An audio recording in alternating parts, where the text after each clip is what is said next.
সবাইকে শুভেচ্ছা। আজ 10ই বৈশাখ 1427 বঙ্গাব্দ, 25শে এপ্রিল 2020 খ্রিস্টাব্দ। আমি মোহাম্মদ ফারুক হুসাইন, সহকারী অধ্যাপক, ব্যবস্থাপনা বিভাগ, সরকারি ব্রজলাল কলেজ, খুলনা। আজকে আমরা ব্যবসায় সংগঠন ও ব্যবস্থাপনা দ্বিতীয় পত্রের দ্বিতীয় অধ্যায় অর্থাৎ ব্যবস্থাপনা নীতিমালা সম্পর্কে আলোচনা করব। এ পাঠ শেষে আমরা যা শিখব, ব্যবস্থাপনার নীতির ধারণা ব্যাখ্যা করতে পারব, ব্যবস্থাপনার নীতিমালা সমূহ উল্লেখ করতে পারব, ব্যবস্থাপনায় হেনরি ফেয়োলের অবদান বলতে পারব। আমরা গত চ্যাপ্টারে অর্থাৎ গত অধ্যায়ে, প্রথম অধ্যায়ে আমরা ব্যবস্থাপনা কি সেটি আমরা জেনেছি।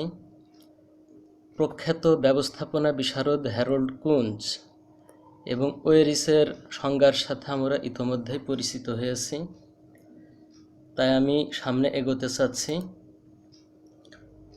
তোমাদের আজকের যে পাঠ, সে পাঠের মূল আলোচ্য বিষয় হলো ব্যবস্থাপনা নীতিমালা।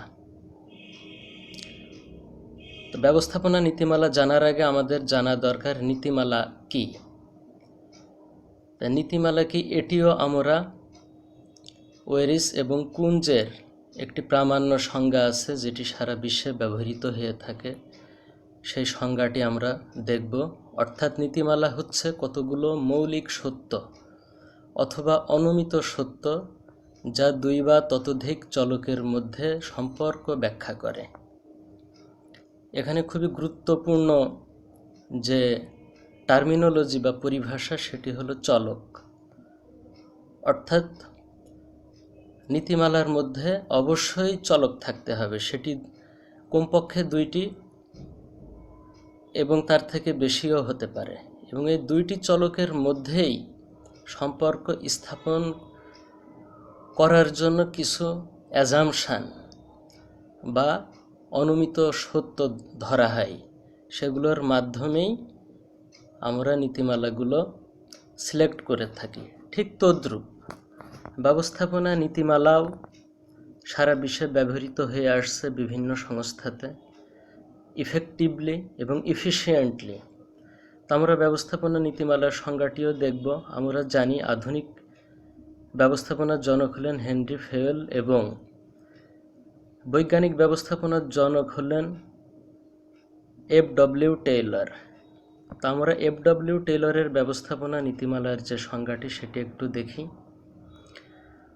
যে নিয়ম বা পদ্ধতি দ্বারা ব্যবসায়ী সংস্থাকে মজবুত করে এবং এর কার্যক্রমের সুবিধা করে দেয়, যার কার্যকারিতা অভিজ্ঞতার মাধ্যমে প্রমাণিত।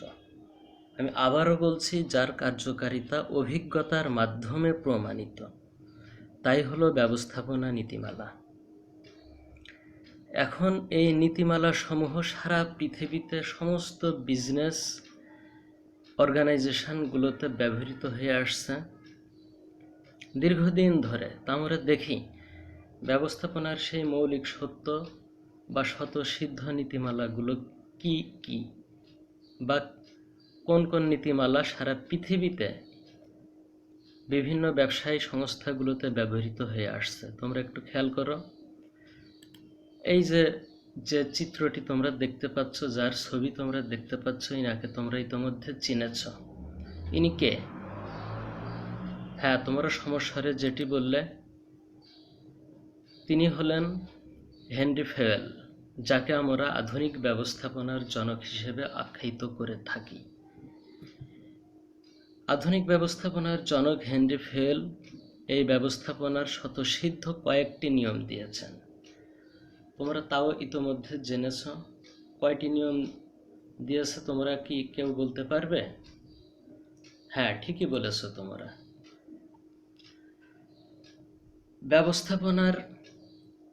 আধুনিক ব্যবস্থাপনার জনক হেনরি ফেয়োল, তিনি 1914 সালে যে বইটি লিখেছেন, সে বইটিকে বলা হয় ব্যবস্থাপনার বাইবেল। সেটি ওনার মাতৃভাষা ফ্রেঞ্চ বা ফরাসি ভাষায় লিখিত। পরবর্তীতে বেশ কিছুদিন পরে 1930 সালে ইন্ডাস্ট্রিয়াল অ্যান্ড জেনারেল অ্যাডমিনিস্ট্রেশন নামে ওই সেই ফ্রেঞ্চ ভাষায় লিখিত ব্যবস্থাপনার বাইবেল গ্রন্থটি অনূদিত হয়, যে গ্রন্থে তিনি আধুনিক ব্যবস্থাপনার বিখ্যাত সেই 14টি নীতিমালা প্রকাশ করেন, যা অদ্যাবধি সমগ্র বিশ্বে বিভিন্ন ব্যবসায়ী সংস্থাগুলোতে সমানভাবে ব্যবহৃত হয়ে আসছে। আর মূলত এই 14টি ব্যবস্থাপনা নীতিমালার কারণেই আমরা হেনরি ফেউলকে আধুনিক ব্যবস্থাপনার জনক হিসেবে অভিহিত করে থাকি। তোমরা এখানে যে চিত্রটি দেখতে পাচ্ছ, এটিই হলো ব্যবস্থাপনার বাইবেল খ্যাত সেই প্রথম লিখিত গ্রন্থ, কিন্তু এর ভাষা ছিল হলো ফ্রেঞ্চ ভাষা। পরবর্তীতে এটি general and industrial management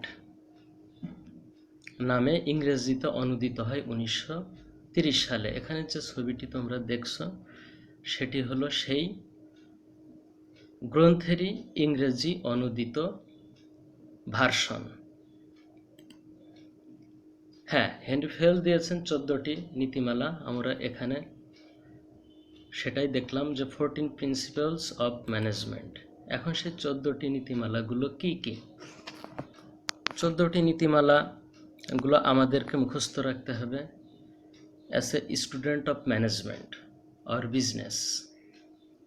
business এবং ম্যানেজমেন্ট এর ছাত্রছাত্রী হিসেবে আমাদের এই 14টি নীতিমালা সম্পূর্ণভাবে আত্মস্থ করতে হবে, মুখস্থ করে রাখতে হবে এবং অন্তরে ধারণ করতে হবে। কারণ তুমি যখন কোনো ব্যবসায়ী প্রতিষ্ঠানে নিয়োজিত হবে, সেটি হতে পারে চাকরি বা সেটি হতে পারে উদ্যোক্তা হিসেবে, তুমি যেভাবে নিয়োজিত হও না কেন, এই 14টি নীতিমালার আলোকেই তোমার যে ম্যানেজমেন্ট বডি বা ব্যবস্থাপনা পর্ষদ সেটি পরিচালনা করতে হবে। এর ব্যত্যয় হলে সেই প্রতিষ্ঠানের ব্যবস্থাপনা বিঘ্নিত হবে, অর্থাৎ সেখানে অব্যবস্থাপনা দেখা দিবে। তাই আমাদেরকে এই 14টি ব্যবস্থাপনা নীতিমালা সম্পূর্ণরূপে মুখস্থ করতে হবে। এই ব্যবস্থাপনা নীতিমালাগুলো তোমরা একটু দেখো। প্রথম যে নীতিমালাটি আমরা দেখতে পাচ্ছি সেটিকে ইংরেজিতে বলা হচ্ছে ডিভিশন অফ ওয়ার্ক। বাংলায় যদি আমরা করি তার অর্থ হলো কার্য বিভাগীয়করণ নীতি। অর্থাৎ এ নীতি অনুসারে প্রতিষ্ঠানের বিভিন্ন স্তরের কার্যাবলীকে সম্পর্ক ও প্রকৃতি অনুযায়ী শ্রেণীবিন্যাস করা হয়। অতঃপর কর্মদক্ষতা ও অভিজ্ঞতার ভিত্তিতে এ সকল কাজ কর্মীদের মধ্যে বণ্টন করা হয়। ফলে প্রত্যেক কর্মী ও নির্বাহী তাদের নিজ নিজ কার্যক্ষেত্রে কর্মনিপুণতার পাশাপাশি বিশেষায়িত বা স্পেশালাইজড নলেজ অর্জন করতে পারে।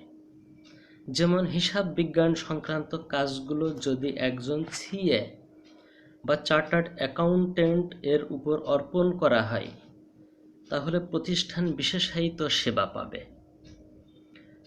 দ্বিতীয় যে নীতিটি আমরা দেখতে পাচ্ছি সেটি হলো অথরিটি অ্যান্ড রেসপন্সিবিলিটি। হ্যাঁ, ব্যবস্থাপনার মূল কাজ হলো অন্যকে দিয়ে কার্য সম্পাদন করা। এখানে কর্তৃত্ব বা অথরিটি এবং দায়িত্ব বা রেসপন্সিবিলিটি পরস্পর নিবিড়ভাবে সম্পর্কিত। প্রতিষ্ঠানের বিভিন্ন স্তরের কর্মীদেরকে এমনভাবে কর্তৃত্ব দায়িত্ব বণ্টন করতে হবে যেন উভয়ের মধ্যে ভারসাম্য রক্ষা ও সামঞ্জস্য রাখা সম্ভব হয়। অর্থাৎ প্রয়োজনের তুলনায় ক্ষমতা বেশি হলে ক্ষমতার অপব্যবহার হতে পারে, আবার কর্তৃত্বের তুলনায় দায়িত্ব বেশি হলে কর্মীদের মধ্যে হতাশা দেখা দেয়। ফলে প্রতিষ্ঠানের উদ্দেশ্য অর্জন বাধাগ্রস্ত হয়। তা আমি এখানে যে বিষয়টি তোমাদেরকে একটু স্মরণ রাখার কথা বলবো সেটি হলো কর্তৃত্ব এবং দায়িত্বের মধ্যে ব্যালেন্স থাকতে হবে। এবং দ্বিতীয় যে কথাটি তোমরা মনে রাখবে সেটি হলো যে কর্তৃত্ব কিন্তু হস্তান্তর করা যায়, অর্থাৎ অথরিটি ইজ ট্রান্সফারেবল। তোমার যে কর্তব্যটা আছে সেটি তুমি হয়তো তোমার পাশের এক কলিগকে দিতে পারো, যে আগামীকালকে আমার একটা ক্লাস আছে, আমার ক্লাসটা আপনি একটু নিয়ে দিয়েন, but responsibility is not transferable. দায়িত্ব কিন্তু হস্তান্তর করা যায় না। অর্থাৎ ওনাকে যে আমি কর্তৃত্বটা দিলাম, অথরিটিটা ডেলিগেট করলাম যে আগামীকালকের দ্বিতীয় পিরিয়ডের ক্লাসটি আপনি একটু অনুগ্রহপূর্বক আপনি একটু পরিচালনা করবেন, এটি আমি কি করলাম, অথরিটিটা ডেলিগেট করলাম। বাট ক্লাসরুমে পড়াবেন কিন্তু উনি, অর্থাৎ ক্লাসরুমের টোটাল রেসপন্সিবিলিটি উনার, আমার না। এই বিষয়টা কিন্তু তোমাদের মাথায় রাখতে হবে। যাই হোক, এই দুইটা জিনিসের মধ্যে সমন্বয়ের মাধ্যমে একটি প্রতিষ্ঠান তার ব্যবস্থাপকীয় দক্ষতা অর্জন করে। তৃতীয় যে গুরুত্বপূর্ণ নীতি সেটি হলো প্রিন্সিপাল অফ ডিসিপ্লিন। প্রতিষ্ঠানের কর্মীদের মধ্যে নিয়মানুবর্তিতা বজায় থাকা অপরিহার্য। তোমরা জানো যে ডিসিপ্লিন কতটা গুরুত্বপূর্ণ। একদম পার্সোনাল লাইফ, ফ্যামিলি লাইফ থেকে শুরু করে business organisation as well as আর ন্যাশনাল অ্যান্ড ইন্টারন্যাশনাল কনটেক্সটে যদি বিচার করি আমরা, তাহলে কিন্তু এই ডিসিপ্লিন সব জায়গাতে, অর্থাৎ কর্মীদের আনুগত্য, সদ্ব্যবহার, নৈতিকতা, নিয়ম শৃঙ্খলা পালন ইত্যাদির উপর নিয়মানুবর্তিতা নির্ভরশীল। প্রতিষ্ঠানের সকলেই যদি ঊর্ধ্বতনের আদেশ নির্দেশ পালনে সদা প্রস্তুত থাকে, প্রতিষ্ঠানের নিয়ম নীতি যথারীতি মেনে চলে এবং অন্য সহকর্মীকে পালনে অনুপ্রাণিত করে, তবে প্রতিষ্ঠানে একটি সুশৃঙ্খল কার্যপরিবেশ বজায় থাকবে। That is clear. এরপরে চতুর্থ যে নীতিটি সেটি অত্যন্ত গুরুত্বপূর্ণ, সেটি হলো unity of command. Henry vial যখন খনি কোম্পানিতে চাকরি নিলেন, তখন তিনি দেখেছিলেন এই ইউনিটি অফ কমান্ড বা আদেশের ঐক্যনীতির ব্যত্যয় ঘটতে। ফলশ্রুতিতে সেই প্রতিষ্ঠানটি দিন দিন লোকসান দিয়ে যাচ্ছিল। পরবর্তীতে উনি ওই প্রতিষ্ঠানের দায়িত্ব নেওয়ার পরে এই তিনটা নীতির পরেই চতুর্থ যে নীতিটি সাফল্যের সাথে প্রয়োগ করলেন সেটি হলো আদেশের ঐক্যনীতি। এই নীতিটা কি? এই নীতি অনুযায়ী খেয়াল রাখবে, এই নীতি অনুযায়ী একজন অধস্তন বা সাবঅর্ডিনেট শুধুমাত্র একজন নির্বাহীর কার্যাদেশ পালন করবে। একই সময়ে আদেশদাতা দুই বা ততোধিক ব্যক্তি একই ব্যক্তিকে ভিন্ন ভিন্ন আদেশ দিলে আদেশ গ্রহীতা কার আদেশ পালন করবে তা নিয়ে দ্বন্দ্বে পড়ে যায়। এতে চেইন অফ কমান্ড ভেঙে পড়ে। প্রতিষ্ঠানে এ নীতির অভাবে কার্য সম্পাদনে ধীর গতি দেখা দেয় এবং কর্মীদের মনে হতাশা ও বিরূপ প্রতিক্রিয়া সৃষ্টি হয়।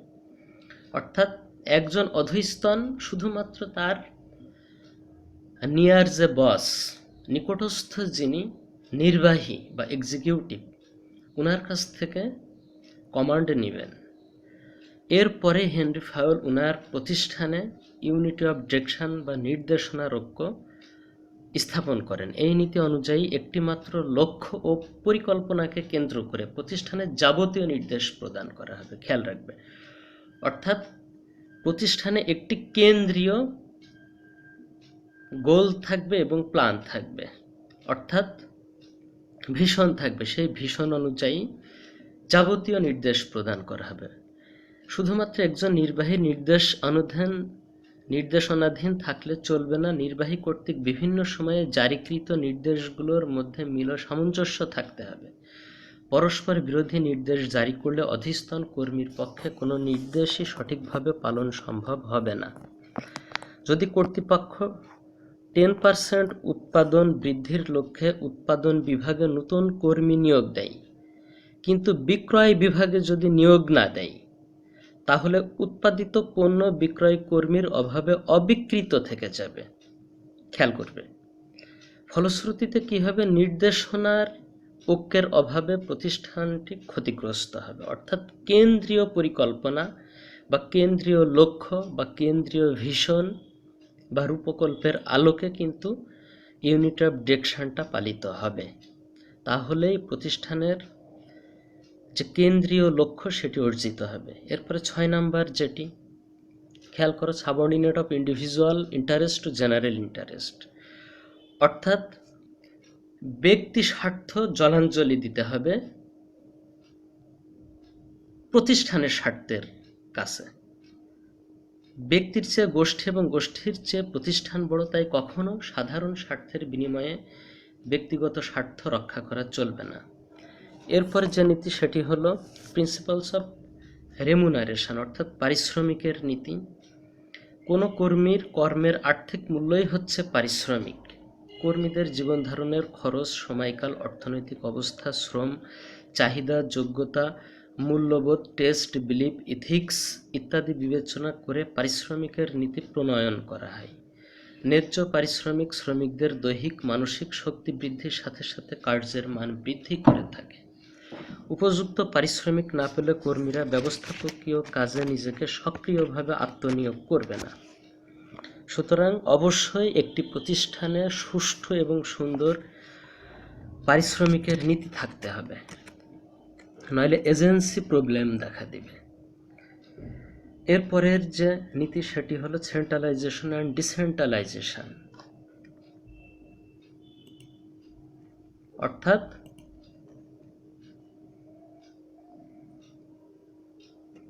প্রতিষ্ঠানের সিদ্ধান্ত গ্রহণ শুধুমাত্র ঊর্ধ্বতন নির্বাহীর হাতে ন্যস্ত থাকবে, নাকি অধস্তন নির্বাহীদেরও কিছু কিছু ক্ষেত্রে সিদ্ধান্ত গ্রহণের ক্ষমতা দেয়া হবে।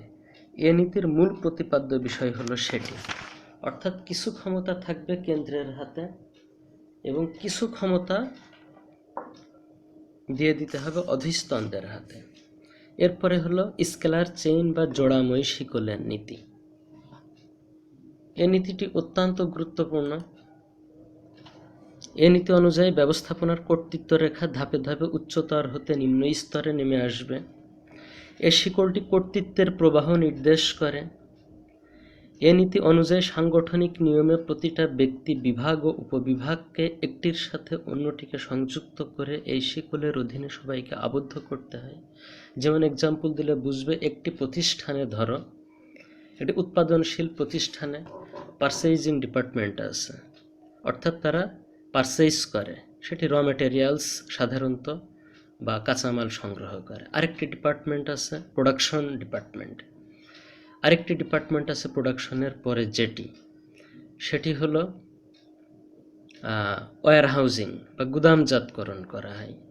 এরপরে লেভেলিং করা হয়, এরপরে বাজারজাতকরণ করা হয়। এই যে বিভাগগুলো, এই বিভাগগুলোর মধ্যে সমন্বয় থাকতে হবে, অর্থাৎ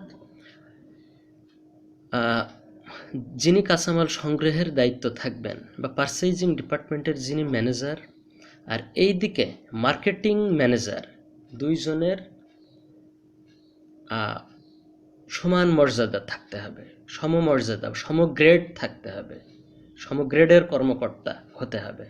নইলে বিক্রয় বিভাগের যিনি ম্যানেজার তিনি যদি পারচেজিং ডিপার্টমেন্টের ম্যানেজারের থেকে কম বেতন পান, তাহলে ওনার মধ্যে হতাশা দেখা দেবে, অর্থাৎ স্কেলার চেইন রক্ষা করতে হবে। এরপরে 10 নম্বরে যেটি প্রিন্সিপালস অফ অর্ডার, এটিও খুবই গুরুত্বপূর্ণ। এই নীতি অনুযায়ী প্রত্যেক কর্মীর জন্য কর্ম ও কর্মের স্থান নির্দিষ্ট থাকবে এবং প্রত্যেকে স্ব কর্মস্থানে কাজ করবে। এতে কি হয়, শ্রমের অপব্যবহার ও অপচয় রোধ করা যায়। এরপরে যে নীতি সেটি হলো প্রিন্সিপালস অফ ইকুইটি। এটির সাথে 9 নম্বর যেটি বা জোড়াময় শিকল, সেটির অনেকটা মিল আছে, অর্থাৎ প্রত্যেকটি ডিপার্টমেন্টে একটি প্রতিষ্ঠানের জন্য সমান গুরুত্বপূর্ণ হিসেবে বিবেচনা করতে হবে। কোনো বিভাগকে অন্য কোনো বিভাগের থেকে কম বা বেশি গুরুত্ব দেয়া যাবে না, দিলেই এজেন্সি প্রবলেম অ্যারাউজ করবে, অর্থাৎ প্রতিষ্ঠানে আবার বিশৃঙ্খলা সৃষ্টি হবে। এরপরে যে নীতিটি আছে সেটি হলো স্টেবিলাইজেশন অফ সার্ভিস বা চাকরির স্থায়িত্বের নীতি। হেনরি ফায়েলের আগে ইউরোপের যে প্রতিষ্ঠানগুলো ছিল সেখানে এই চাকরির স্থায়িত্ব ছিল না।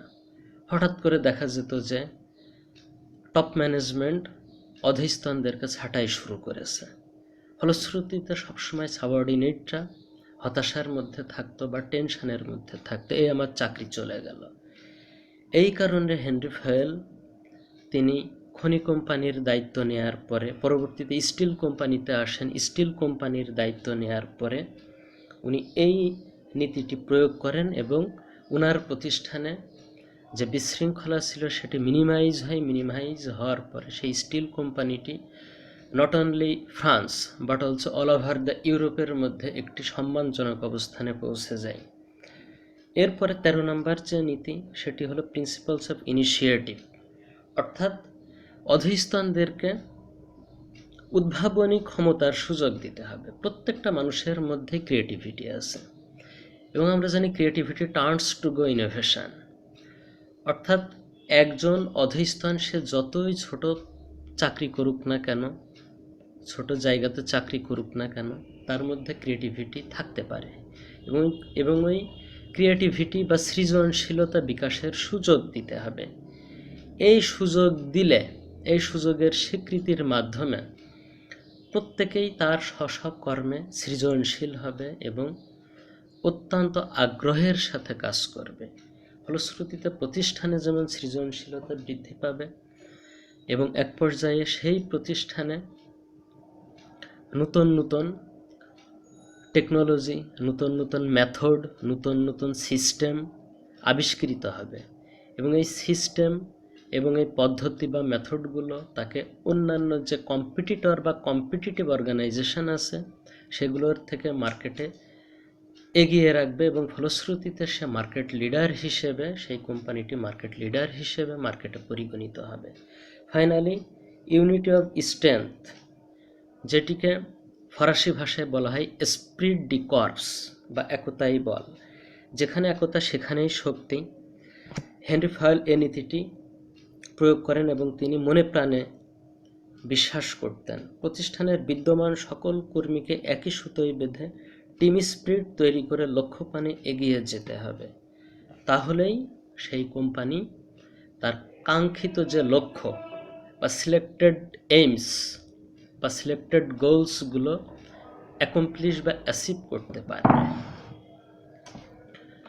এখন এই যে 14টি নীতিমালা, এগুলো আমাদের মনে রাখতে হবে। মনে রাখার জন্য আমি একটি মেথড বের করেছি, তোমরা একটু খেয়াল করো। দেখো, এখানে একটি সেন্টেন্স তোমরা মনে রাখলেই 14টি যে নীতিমালা সেগুলো তোমরা মনে রাখতে পারবে। সেই সেন্টেন্সটি হলো ড্যাড USSR OIC। এটি কি? তুমি তোমার পিতাকে জিজ্ঞাসা করছো, ড্যাড পিতা, ইউ তুমি, সি দেখেছো, USSR অর্থাৎ সোভিয়েত ইউনিয়ন, অর্থাৎ বাবা তুমি কি সোভিয়েত ইউনিয়ন দেখেছো? Dad you see USSR। তখন বাবা কি উত্তর দিচ্ছে? ও আই সি, হ্যাঁ আমি দেখেছি। এখানে এইগুলার তুমি একটু ইলাবোরেট করে ফেলো। ড্যাড, ডিতে ডিভিশন অফ ওয়ার্ক, এতে অথরিটি অ্যান্ড রেসপন্সিবিলিটি, আবার ডিতে ডিসিপ্লিন, ইউতে ইউনিটি অফ কমান্ড, সিতে সেন্ট্রালাইজেশন অ্যান্ড ডিসেন্ট্রালাইজেশন, ইউতে ইউনিটি অফ ডিরেকশন, এসতে স্কেলার চেইন, পরের এসতে স্টেবিলিটি অফ টিনিওর, দেন আরে হলো রেমুনারেশন, ওতে হলো অর্ডার, আইতে ইনিশিয়েটিভ, এসতে subordination of individual interest to general interest or organisational interest, ইতে ইকুইটি, অ্যান্ড ফাইনাল ইতে হলো এসপ্রিট ডি কর্পস। অর্থাৎ এই 14টি নীতিমালাগুলো মনে রাখার জন্য এই সেন্টেন্সটি অত্যন্ত ইফেক্টিভ। যেহেতু আমরা ম্যানেজমেন্টের স্টুডেন্ট, বিজনেসের স্টুডেন্ট, সেহেতু আমাদের এই 14টা নীতিমালা একেবারে মুখস্থ রাখতেই হবে, আর কোনো বিকল্প নাই। আবার তোমরা দেখো, এখানে আমি একটি পিক্টোগ্রাম এঁকেছি। এই পিক্টোগ্রামের মধ্যে দেয়া আছে ডিভিশন অফ ওয়ার্ক থেকে ডান পাশ দিয়ে বা ঘড়ির কাঁটার একেবারে রাইট পজিশন দিয়ে তুমি যদি যাও, তাহলে ফাইনালি আবার সেই ডিভিশন অফ ওয়ার্কে চলে আসবে। এটি হলো আমাদের আধুনিক ব্যবস্থাপনার জনক হেনরি ফয়েলের 14টি নীতিমালা, যেগুলো আমাদের মুখস্থ করতেই হবে। এখন তোমাদের কাজ কি? তোমাদের কাজটা হলো বাসায় যে তোমার ব্যবস্থাপনা নীতির ধারণাটি মন দিয়ে, হৃদয় দিয়ে আত্মস্থ করবে এবং এই ব্যবস্থাপনার 14টি নীতিমালা মুখস্থ করে ফেলবে এবং বাসায় কয়েকবার লিখবে এবং আগামী ক্লাসে তোমরা খাতায় লিখে নিয়ে আসবে। ফাইনালি আমি সবাইকে ধন্যবাদ জানিয়ে আমার আজকের সেশন বা ক্লাস আমি এখানে শেষ করছি। সবাইকে আবারও গ্রীষ্মের বা আমাদের বঙ্গাব্দের শুভকামনা জানিয়ে আমি সবাইকে ধন্যবাদ জানিয়ে শেষ করছি। ধন্যবাদ।